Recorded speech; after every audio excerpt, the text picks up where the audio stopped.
Adillah pada kami tak bodoh.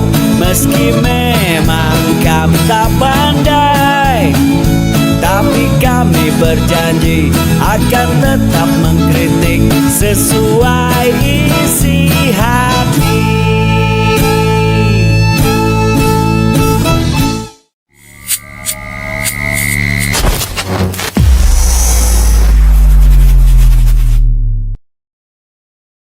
Bismillahirrahmanirrahim. Assalamualaikum warahmatullahi wabarakatuh. Waalaikumsalam warahmatullahi wabarakatuh. Pak Ustadz Tarmizi sehat Pak? Alhamdulillah sehat. Sudah berapa pekan kita nggak podcastnya? Iya, udah lama, udah kangen, udah berapa kali mau kesini. Sibuk sekali. Iya, kemarin sahabat AJTN semua kalau tahu di acara Temu Kebangsaan ini, kalau mau sekedar berhitung aja, hitung-hitungan simpul relawan yang mengerahkan para pendukungnya ke tenis indoor Senayan dari Jabar Manis yang dipimpin oleh Pak Ustadz Tarmizi, ini nyaris 1000 hadir ya? Iya, 936. Itu berapa bis, Tad? 10 bis, terus ada 150 motoris, ditambah lagi relawan yang naik KRL. Itu yang dari Bekasi, Depok, dan Bogor. Masya Allah. Dari Bodebek. Masya Allah. Itu luar biasa ya perjuangan. Alhamdulillah, ini menyambut perubahan. Nah, padahal Pak Aniesnya sedang ditekan, partai koalisinya ditekan, relawannya Ya, malah terus semakin semangat kelihatannya. kita memberikan support untuk Pak Anies yang dijegal, Nasdem ditekan gitu ya.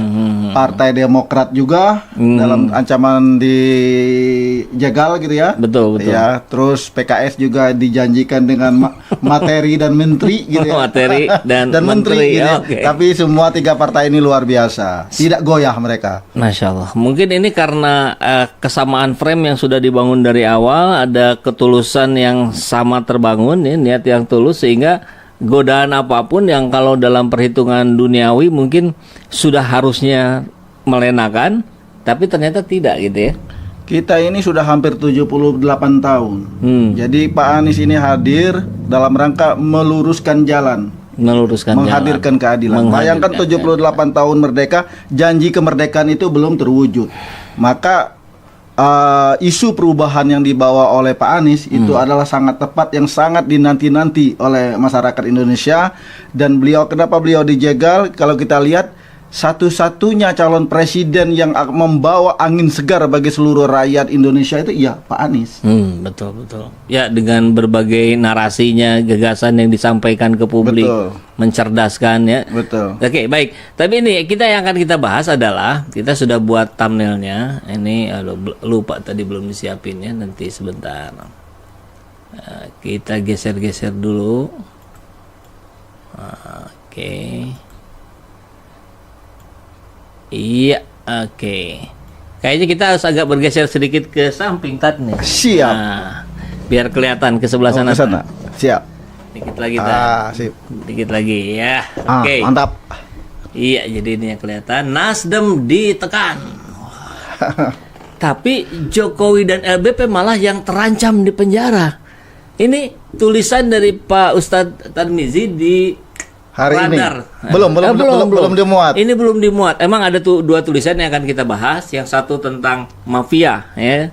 Judulnya apa tadi, Tad? Indonesia negeri sarang Indonesia mafia. negeri sarang mafia. Dan satu lagi, Anies dijegal, Nasdem ditekan, Jokowi LBP terancam di penjara. Ini menarik ini. Bagaimana tulisan ini bisa muncul? Bisa diceritain, Tad? Ini sebenarnya sederhana kalau kita lihat. Kenapa Anies dijegal? Kenapa Nasdem ditekan?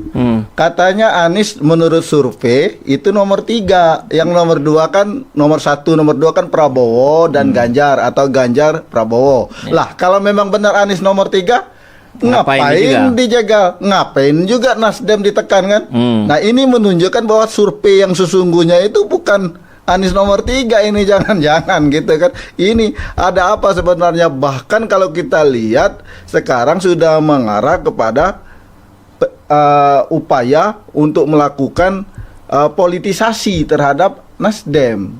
Jadi Nasdem itu ditekan secara politik, secara hukum, bahkan secara bisnis. Nah, ini yang Karena kenapa? Indikasinya jelas. Itu dengan kita melihat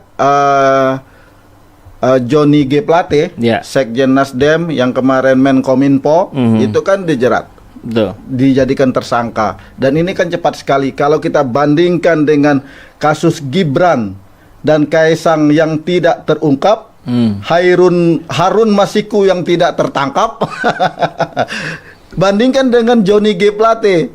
Ini kan karena ada perbedaan, karena memang kita melihat seperti pengakuan Pak SP sendiri, Pak Surya Paloh sendiri, bahwa hubungan dia dengan Jokowi itu saat ini sedang mencapai titik terendah. Padahal yang mencalonkan Jokowi itu adalah ketika 2014 pertama kali ini sebelum PDIP mencalonkan, itu adalah Nasdem. Mungkin Kang Ipul lihat, teman-teman para pemirsa mungkin ingat di 2014 billboard, baliho, atau di Metro TV, Jokowi adalah kita, kita adalah Jokowi. Benar. Itu siapa? Nasdem itu. Iya, iya. Dan yang mula-mula 2014 itu bukannya PDIP mencalonkan Jokowi. Nasdem, justru PDIP itu di fait accompli ya, oleh kadernya sendiri mencalonkan Jokowi. Iya, iya, iya, iya. Jadi Nasdem ini kontribusinya sebetulnya terlalu sangat besar. Terlalu sangat besar. Jokowi. Ya? Kalau kita lihat persis seperti hari ini, Pak Anies itu disupport habis-habisan sama Nasdem, sama persis dengan 2014 terhadap Jokowi. Coba kita lihat berita di Metro TV, terus kita lihat baliho, ya kan, billboard, media Indonesia, semuanya bergerak itu mensupport Jokowi. Ya kan, ada dulunya Jokowi Efek gitu kan. Itu kan permainan media. Ada atau tidak kan walau alam ya. Beda dengan Pak Anies yang memang Pak Anies asli. Itu respon rakyat Indonesia itu beda dengan yang direkayasa, yang diatur-atur kan gitu. Ini sebenarnya kenapa kok Anies dijegal, Nasdem ditekan? Kalau memang yakin menang menurut survei yang sekarang mayoritas lembaga survei menempatkan Prabowo atau Ganjar nomor 1, ya sudah cuekin aja Pak Anies. Ini justru saya khawatir itu adalah fenomena 2017 terulang ya. Terulang kembali di 2014 yang dulu Pak Anies nomor 3 tidak dianggap, tidak dipandang sebelah mata, justru Pak Anies menang telak ketika di putaran kedua melawan Ahok Jarot. Nah, dan ini kan kita lihat, kita tahu sendiri bahwa kurang apa kekuatan rezim ketika itu 2017 untuk mensupport Ahok Jarot. Ternyata kalah dengan Pak Anies. Ya. Nah, kembali ke tulisannya Pak Ustadz, ini Nasdem ditekan, kok malah Jokowi dan LBP yang terancam di penjara. Ini gimana nih penjelasannya, Tad? Masalahnya kan sekarang sederhana ya. Bagaimana kalau calon presiden yang di-endorse Jokowi, mau baik itu apakah Prabowo, apakah Ganjar, ternyata yang menang Pak Anies. Memang seperti kata Pak Surya Paloh, memangnya Jokowi tidak butuh Nasdem sampai dengan 2024, setelah 2020, pasca 2024. Kalau Pak Anies yang jadi presiden, mau apa? Itu kan nada ancaman dengan bahasa yang sangat halus, ya, bahasa orang Sumatera tapi bisa halus begitu ya. Itu kita melihat memang Jokowi nggak butuh Nasdem nanti setelah nggak jadi presiden, atau sekarang untuk 2024 kalau ada isu-isu strategis tentang Jokowi, misal KCIC, ya kan? Nah ini kan sumber itu bisa diusut itu KCIC. IKN itu uangnya kemana tuh? Ya kan, IKN yang terutama KCIC nih, kereta cepat Jakarta Bandung. Itu kan bengkaknya luar biasa dan mahalnya luar biasa jika dibandingkan dengan kereta cepat yang dibangun di Arab Saudi maupun di tempat-tempat lain. Ya kan? Di Indonesia kok berapa kali lipat? Ini ada apa kan gitu. Dan yang dulu katanya janjinya itu adalah B2B, sekarang akan menggunakan APBN. Ya. Nah, begini, kan kalau kita melihat konteks tadi kembali misalkan Surya Paloh itu dukung dari awal. Artinya tentu tahu persis. Bahkan di era Jokowi periode 1 saat kampanyenya di situ pun ada Pak Anies. Pak Anies itu kontributor terbesar juga buat kemenangan Jokowi. Artinya kan begini. Anggaplah kita konteksnya Nasdem nih. Surya Paloh ini tentunya dia tahu persis A ke Z-nya Pak Jokowi rezim ini dan sebagainya. Sekarang setelah Nasdem ditekan sedemikian rupa dengan Johnny G. Plate-nya, tentu kita tidak sedang membahas apakah dia bersalah atau tidak. Kita membahas tentang unsur politiknya yang terlalu kental ini kan. Nah, apakah mungkin seorang Surya Paloh, tadi dikatakan darah Sumatera, penuh keberanian meskipun disampaikan dengan bahasa yang halus, apakah mungkin SP akan membongkar aib-aib Jokowi dan rezim selama ini sehingga muncul tulisan LBP Jokowi terancam penjara? Apakah ke situ kaitannya atau ke yang lain, Tad? Satu, kalau memang benar-benar ya akan mengancam Nasdem, membongkar, artinya termasuklah Johnny G. Plate atau sekarang akan membatasi bisnisnya Pak Surya Paloh. Memang berani Jokowi. Kan yang terdekat saja. 2019 itu adalah pemenang pilpresnya siapa sih? Waktu itu kan yang rame dibicarakan publik siapa? Metro TV. Ya. Yang dulu misalnya Metro TV hasil quick count-nya itu yang menang Prabowo, mati listrik tiba-tiba hidup lagi yang menang Jokowi. Kan yang tahu persis itu siapa? Metro TV. Metro TV itu punya siapa? Surya Paloh. Kalau ini dibongkar oleh Surya Paloh, wah habis itu. Belum kasus-kasus yang lain. Dana Covid yang nilainya ratusan triliun yang tidak boleh diaudit dengan keluarnya Perpu Corona, ya kan? Termasuk KCIC dan banyak korupsi-korupsi lainnya. Bahkan kasusnya yang sempat dilaporkan oleh Ubaidillah Badrun, dosen UNJ tentang dugaan pencucian uang atau korupsi Gibran Kaisang, ini jadi pintu masuk. Berani gitu Jokowi melawan Surya Paloh, ya kan gitu. Nah ini saya kira nggak mudah gitu kalau saya lihat Jokowi atau LBP yang kemarin ketika bertemu dengan Surya Paloh di Wisma Nusantara, itu kan pertemuan yang tidak baik-baik saja kan. Itu pertemuan yang sangat tegang, sangat menakutkan, sangat mengerikan. Dua orang Sumatera yang jadi elit gitu ya, ya bertarung yang berbeda. Sementara yang saya dengar infonya itu adalah bagaimana caranya pihak LBP, pihak Jokowi untuk membatalkan pencalonan Pak Anies melalui Nasdem. Oke. Nah, ini menarik ketika barusan disampaikan bahwa apakah berani Pak Jokowi ke Nasdem dan ke SP? Tapi kan kalau kita lihat dengan ditersangkakannya Johnny G. Plate, berarti berani dia. Keberanian ini dipandang sejauh mana, ataukah ini sekedar upaya tarik ulur? Kan kalau tadi sebetulnya kan kalau mau cari aman mestinya Pak Jokowi itu ya endorse juga lah Anies gitu kan. Jadi tidak terlihat berpihak ke salah satu dan memusuhi yang lain. Kan tempo hari Pak Surya Paloh juga bilang begitu. Kapan nih? Ya kita tunggu saja Pak Anies endorse Pak Jokowi endorse Pak Anies. Nah, sampai detik ini Pak Jokowi tidak terlihat keberpihakannya kepada Pak Anies. Apakah mungkin satu saat, apakah 1 bulan lagi, 2 bulan lagi, karena kekhawatiran tadi ya, dibongkar bobrok-bobrok aib selama ini, akhirnya Pak Jokowi ya sudah deh, saya juga ikutan endorse Anies juga deh, biar aman juga nanti pasca lengsernya.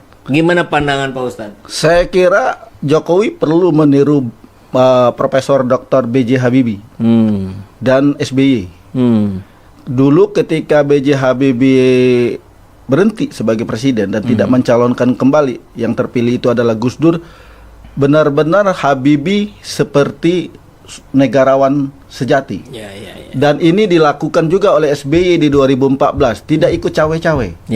Kita tidak membutuhkan barangkali ya Jokowi untuk mengendorse Pak Anies, juga Prabowo dan Ganjar.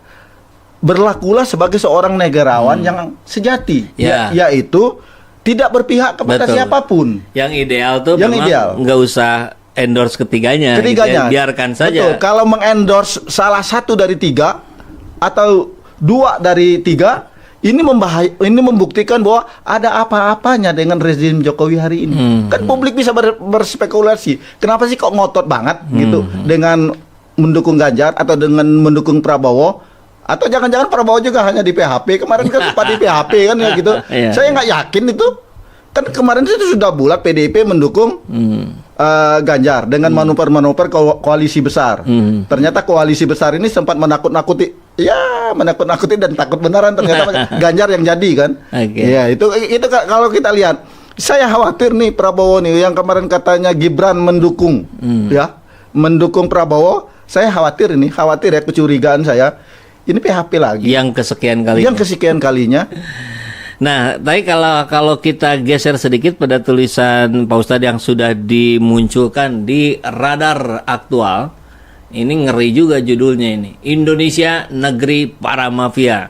Nah, kalau terkait dengan upaya-upaya yang tadi diceritakan, pemilu kita hari ini, keberpihakan Pak Jokowi dan sebagainya, apa yang dimaksud Pak Ustadz tentang tulisan Negeri Para Mafia ini? Apakah terkait dengan memang ada upaya desain, rancangan desain untuk pemilu ini diatur? Kan kita kemarin-kemarin dengarnya begitu. Ini sudah diatur nih, yang menang apa katanya, Ganjar Erik katanya ya.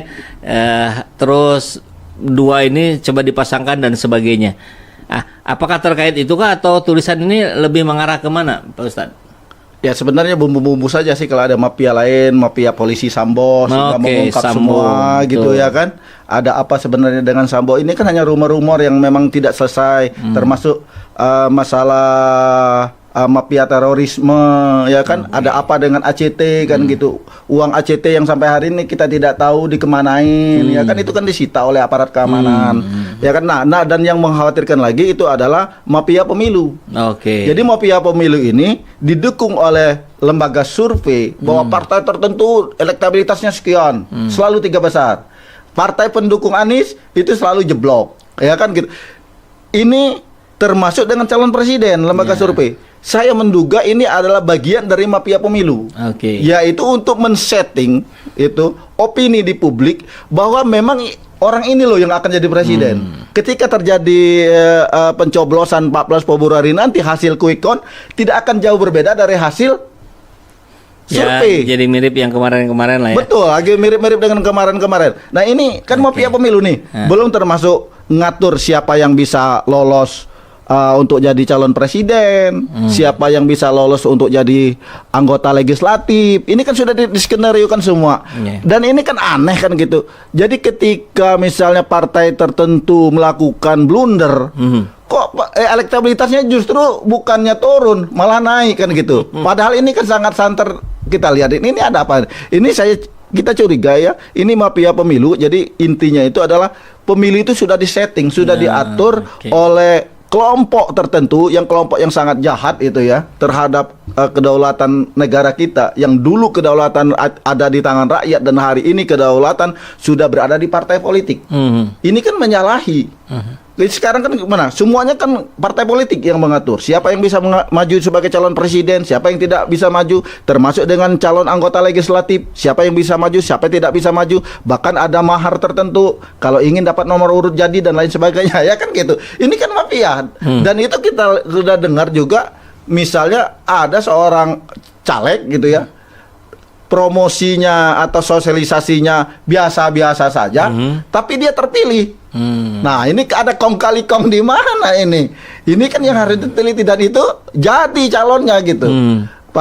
Padahal kalau kita lihat prestasi dia sebagai anggota legislatif sebelumnya tidak terdengar. Ya kita lihat aja sekarang anggota-anggota legislatif yang terpilih. Ini ada apa sebenarnya? Mafia pemilu itu termasuk jual beli suara, Kang Epul. Oke, berarti kalau begitu yang dimaksud Pak Ustadz tentang mafia ini bukan sekedar satu kelompok saja, tapi ada beberapa kelompok, dia bermain di banyak level yang mengacaukan proses demokrasi kita. Begitulah kurang lebih tadi. Betul sekali. Oke. Nah, kalau kembali pada kalimat judul kita yang tadi di awal, Pak Ustadz, saya kira saya belum terlalu menangkap yang dimaksud dengan sebetulnya terancam juga loh LBP dan Jokowi ini bisa masuk ke ancaman penjara. Itu maksudnya terkait yang mana? Ya artinya begini, kalau LBP dan Jokowi tidak mengendorkan upaya penjagalan terhadap calon presiden Anies Rashid Baswedan, dan tidak menghentikan juga penekanan ya, tekanan politik, hukum dan bisnis terhadap Partai Nasdem. Saya curiga kalau Anies yang menang jadi presiden, ke situ kan tidak akan selesai begitu saja. Ya artinya kalau Pak Anies bisa memaafkan, Nasdem bisa memaafkan, apakah rakyat bisa memaafkan? Iya kan begitu. Rakyat minta dibongkar masalah ijazah palsu. Iya, Iya kan? Rakyat minta dibongkar masalah dulu korupsi ketika jadi wali kota Solo, dugaan korupsi ketika jadi wali kota Solo, termasuk kasus Ahok sumber waras, ya kan? Belum lagi LBP dan lain sebagainya.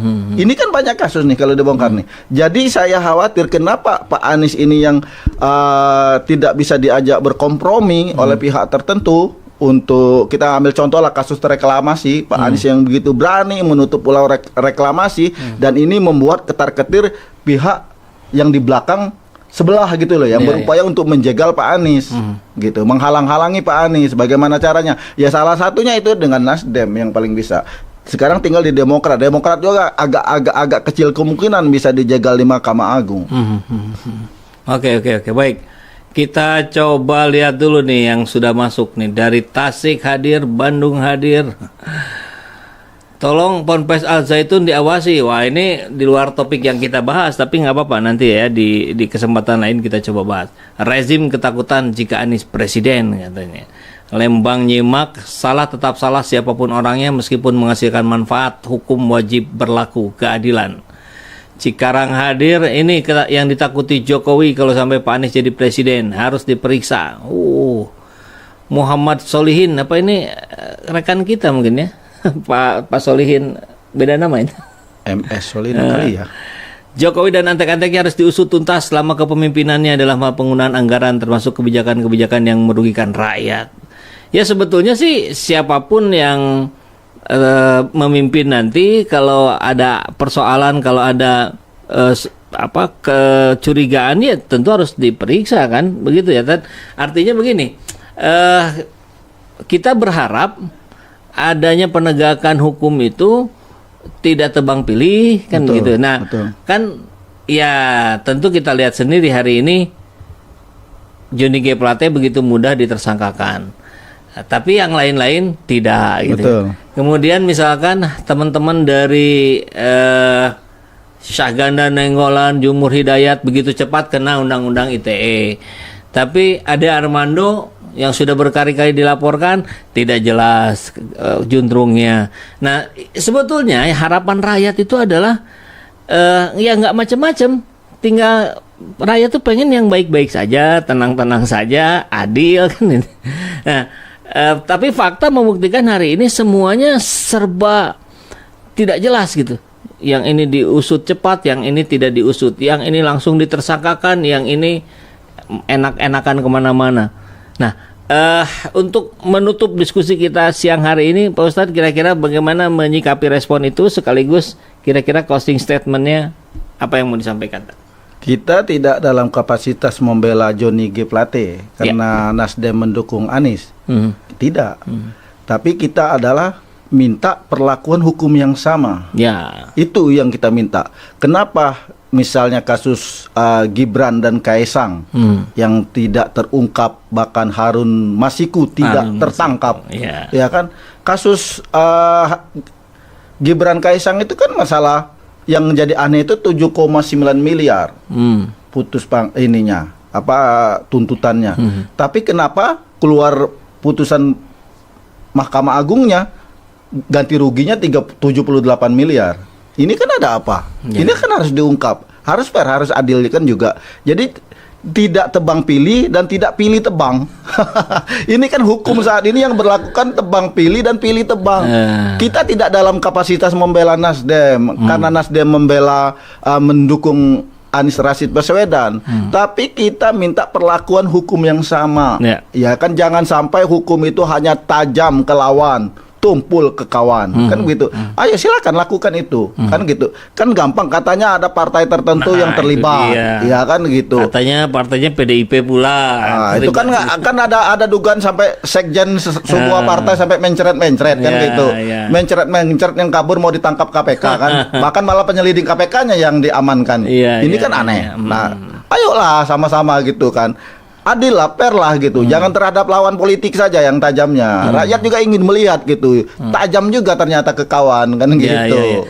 Dan barangkali yang terpenting adalah mestinya sih menjelang tahun-tahun pencoblosan ini, kurang dari setahun kita akan mencoblos Pilpres, harusnya kan kita disemarakan dengan diskusi-diskusi yang produktif ya, yang mencerahkan, yang menggembirakan, bukan yang menakut-nakuti, adu ide, bukan yang mengancam-ngancam, adu gagasan, adu rekam jejak. Kan seru kita membahasnya. Betul. Tapi kan ternyata di sini ada yang dikriminalisasi, di sini ada yang ditakut-takuti, di sini ada yang diancam. Kan kalau kita lihat Pak Anies sendiri sudah siap dibandingkan dan disandingkan dengan calon presiden yang lain. Ayo adu prestasi. Ya kan, bagaimana prestasi ketika Pak Anies jadi gubernur di Jakarta. Bagaimana juga prestasi dia ketika jadi gubernur Jawa Tengah yang jalannya banyak lobang-lobang ya kan. Terus banyak juga angka kemiskinan ekstrim lagi ya. Ekstrim terparah kan gitu. Apa itu prestasinya gitu kan. Belum lagi ditambah dengan dugaan keterlibatan skandal EKTP kan gitu. Ini kan buktikan itu, ayo adu prestasi. Jangan sampai Pak Anies diupayakan untuk dikriminalisasi masalah Formula E, sementara skandal EKTP yang sudah terang benderang disebutkan oleh Muhammad Nazarudin ya di pengadilan bahwa Ganjar Pranowo diduga menerima 500 juta 500 ribu atau 500 apa USD ya. Nah, itu uangnya dalam bentuk uang Amerika ya. Ini persis seperti politik ini ya, belah bambu, yang satu diinjak, yang satu dinaikin. Betul. Jadi nggak fair ya? Nggak fair. Kalau memang seorang negarawan sejati, ya kalaupun mau mendukung tuh mendukung di belakang layar, nggak kelihatan gitu kan. Ini kan sekarang kan dengan kasat mata, rakyat yang nggak sekolah aja bisa ngerti kok. Orang-orang di pasar juga ngerti kalau kelihatan rezim ini adalah ketakutan dengan mengendorse calon presiden tertentu. Terakhir ini bonus pertanyaan Pak Ustadz. Siap. Kan tadi barusan kita sudah bahas, yuk adu ini dong, adu gagasan, adu ini. Kan saya kira para pendukungnya pun bisa menyemarakan dengan itu. Betul, betul. Yuk kita saling ketemu nih, relawan Anies dengan relawan Ganjar. Ya saya berharap gitu ya, Eko Kuntadi, ya gitu kita bisa sharing lah, kita bisa diskusi lah. Terus siapa lagi? Ade Armando. Yuk kita diskusi yang mencerahkan. Gitu. Mau di SZ Channel atau di channel-channel yang lain. Silakan. Ayo kita nggak gentar, ya. Kita nggak gentar dan kita siap hadapi.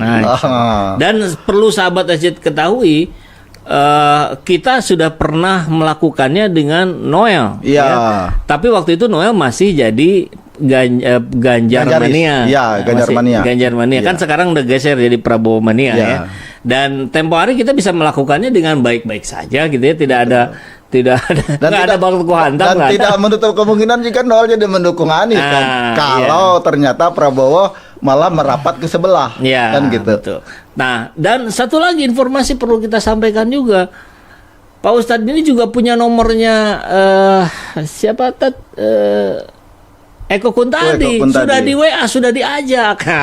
Cuman nggak merespon. Jadi lewat video ini kalau sampai ke Eko Kuntadi, yuk diajak lagi nih sama Pak Tarmizi, kita adu rekam jejak, adu gagasan dari calon-calon yang kita usung. Begitu ya tadi ya? Betul. Adu rekam jejak, rekam gagasan, dan rekam karya. Rekam karya. Oke, baik. Diskusi yang mencerahkan. Diskusi mencerahkan. Bukan debat kusir. Kan kita juga banyak ditonton oleh para buzzer. Betul. Yang sering nih. Jadi tolong sampaikan ke Eko Kuntadi ya, kalau nggak nonton diajak ketemu sama Pak Tarmizi gitu ya. Ya sambil ngopi lah, kita sambil ngopi kan, ngobrol santai.